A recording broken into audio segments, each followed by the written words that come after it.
Chers amis, bonjour, bienvenue dans ce Good Morning Market en ce jeudi 4 décembre, j'espère que vous allez bien.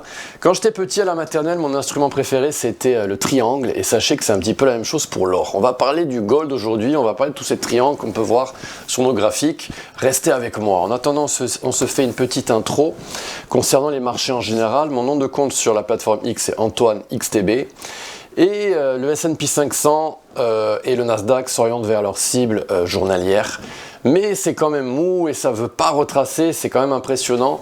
On n'a pas de retracement en H4 pour un trade d'un mouvement mesuré haussier, notamment celui-ci que je vous ai préparé hier. On avait débuté à la baisse dans le Nasdaq, notamment en début d'ouverture, et puis on est remonté très peu de temps après.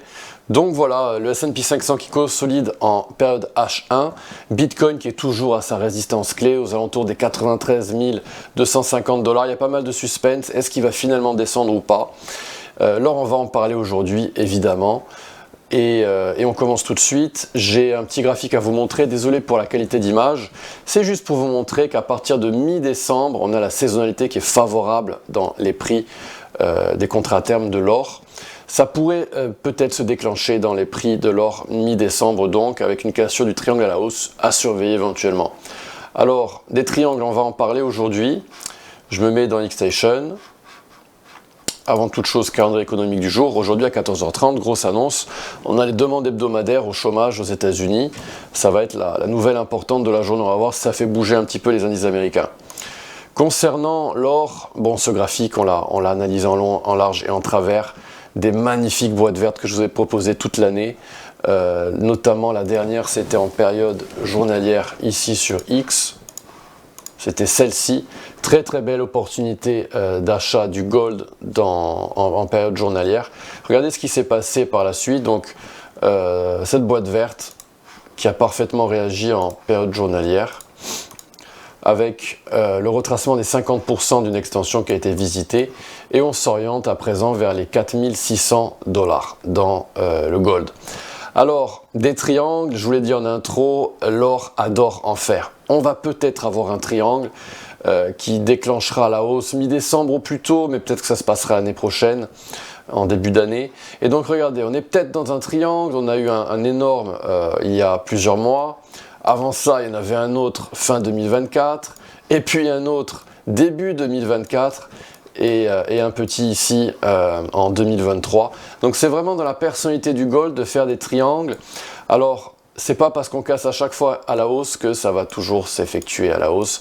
Un triangle peut casser à la baisse, peut totalement piéger les bulls, et peut être très violent dans sa cassure, à la baisse notamment, pas seulement donc à la hausse.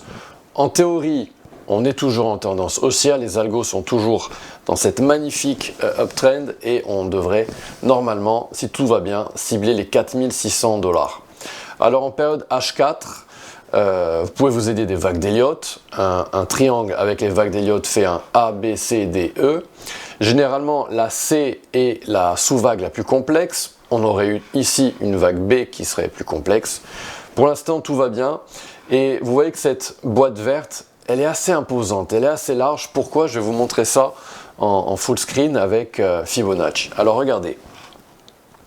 Déjà, dans le scénario le plus bearish, dans le cadre de ce scénario bullish pour le triangle, eh bien, au plus bas, on pourrait descendre à 4031 $. Ça correspond à la Golden Zone pour un mouvement mesuré haussier qui serait tradé ainsi. Donc au plus bas, 4030, au plus haut, 4120. Mais on a aussi ce mouvement mesuré qui pourrait être tradé éventuellement, avec un retracement de 50% au plus haut situé, j'ai du mal à voir, je vais vous le dire précisément, à 4130. Ok, et au plus bas, à 4100 $. Donc, jouez avec vos retracements de Fibonacci, jouez avec ces mouvements mesurés. Dans un triangle, il y en a un petit peu partout qui se trade, évidemment aussi à la baisse, mais combinez-les pour avoir une zone verte, une zone de support qui ait un maximum de confiance.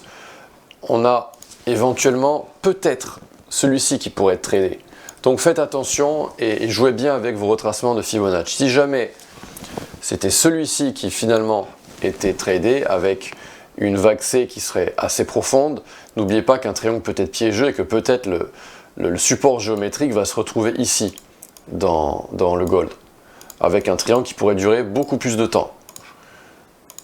Vraiment, soyez vraiment ouvert d'esprit quand on a un triangle parce que vraiment tout peut se passer. Et donc au plus bas, pour cette sous-vague C, eh bien on pourrait aller chercher 4031 $. Si jamais on devait casser cette golden zone et un support géométrique, eh bien on s'orienterait plus profondément dans ma boîte verte en journalier avec le support au plus bas situé à 3840. Voilà, 3840 au plus bas. C'est toujours possible, hein. Dites-vous que tout est possible de toute façon dans les marchés. Ne vous emballez pas trop, c'est pas parce qu'on a cassé la golden zone opposée que ça y est, on va à 4590 à coup sûr. Soyez vraiment humble et ouvert d'esprit. C'est le message que j'aimerais vous donner aujourd'hui. Très très belle journée, très bon week-end en avance. On se retrouve pour un autre Good Morning Market mardi prochain. Merci et belle journée, à bientôt, au revoir.